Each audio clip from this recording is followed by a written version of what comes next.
Hello, আসসালামু আলাইকুম। সুলতানা ওয়ার্ল্ডে আপনাদের সবাইকে শুভেচ্ছা। আজকে বানাবো আমি ব্রোকলি উইথ শ্রিম, একটু মাশরুম থাকবে সঙ্গে। তো সম্পূর্ণ রান্নাটা আমার শেষ পর্যন্ত দেখবেন, সঙ্গে থাকেন। এখানে নিয়েছি কিছু ব্রোকলি, কিছু মাশরুম আর শ্রিম্প। শ্রিম্প আছে এখানে অল্প কিছু, আর নিয়েছি লবণ আর কিছু পেঁয়াজ, ধনিয়া, পেঁয়াজ পাতা, আদা, রসুন। আর লাগবে আমার cornflour, soya sauce, sesame oil, তেল।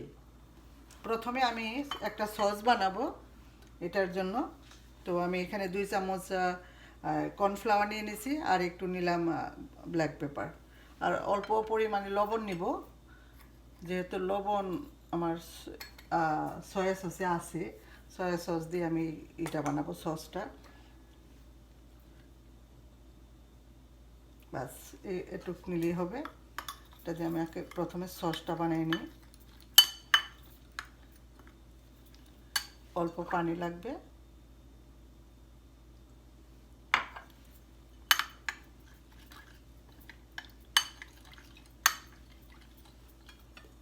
আর লাগবে এখানে কিছু রসুন আমি কুচি করে রেখেছিলাম, আর কিছু আদা কুচি অল্প পরিমাণ, আর অল্প পরিমাণ পেঁয়াজ পাতা। সবগুলি একসঙ্গে মিক্স করে আমি একটা সসের মতো এটা বানালাম। এটা পরে আমি এটা ওই ব্রোকলির সঙ্গে অ্যাড করব, আর যাবে সাথে একটু সেসিমি অয়েল।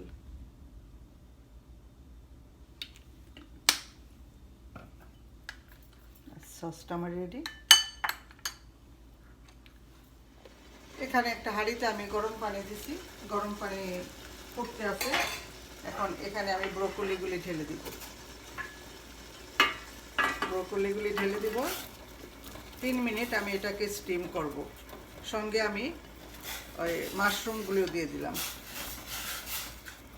আর এই পানিটা আমি সামান্য পরিমাণে লবণ দিয়েছিলাম, যেন ব্রোকলির ভিতরে লবণটা যায়, যার জন্য অল্প পরিমাণে আমি লবণ দিয়েছি। এখানে আমি ব্রোকলি অ্যান্ড মাশরুম 3 মিনিটের মতো আমি বয়েল করব। 3 মিনিট পরে এটাকে আমি পানিতে থেকে তুলে নেব।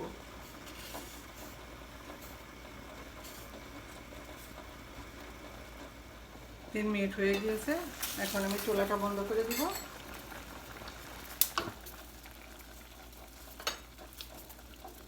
ব্রোকলিগুলিকে তুলে নিব। এখানে আমি কিছু ঠান্ডা পানি রেখেছি, ব্রোকলিগুলি ঠান্ডা পানিতে দিয়ে দিলাম। ঠান্ডা পানিতে দেওয়ার কারণটা হলো ব্রোকলির যে কালারটা, গ্রিন কালারটা, ওইটা নষ্ট হবে না। তো যার জন্য আমি ঠান্ডা পানিতে দিয়ে দিলাম। পরে এটাকে এখন আমি সবগুলি তুলে নিব। নিয়ে নিলাম একটা ফ্রাই প্যান। আমি দিয়ে দেবো এখন তেল, অল্প পরিমাণে তেল দেব। দিলাম আমি অলিভ অয়েল, খুব বেশি একটা না।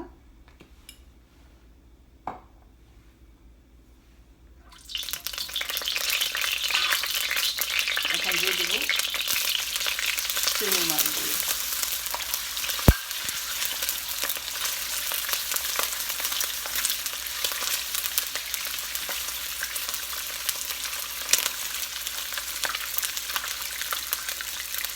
চিংড়ি মাছগুলি হালকা গোলাপি কালার হয়ে আসলে তো এটা আমি দিয়ে দেবো এতে সেই কাঁচা মশলাগুলি।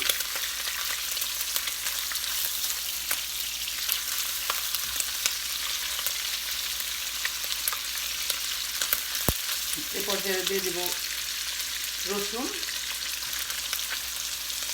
আদা কুচি, পেঁয়াজ।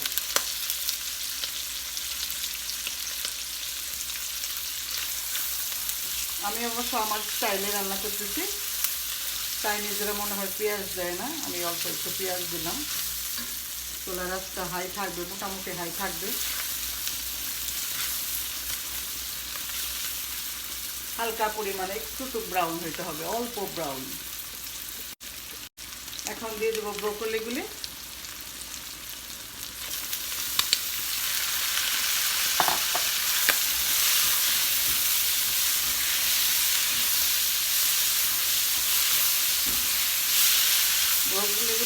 আমি প্রথমে এটাকে সিদ্ধ করে রেখেছি, খুব বেশি রান্না করতে হবে না, সময় লাগবে না। আর এই রান্নাটা হাই হিটে রান্না করতে হবে, আর ঢাকা যাবে না, এভাবে রান্না করতে হবে।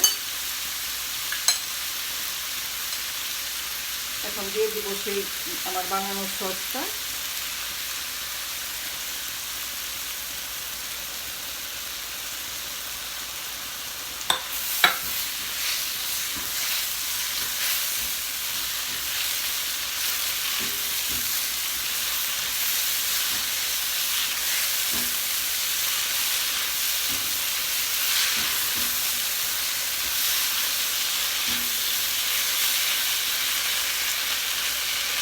এরপর দিয়ে দেবো অল্প একটু কিশমিশ অয়েল।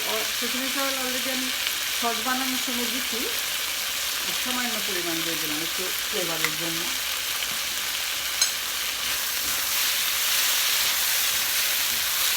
লবণটা আপনারা আপনাদের স্বাদ মতো দেখে নেবেন।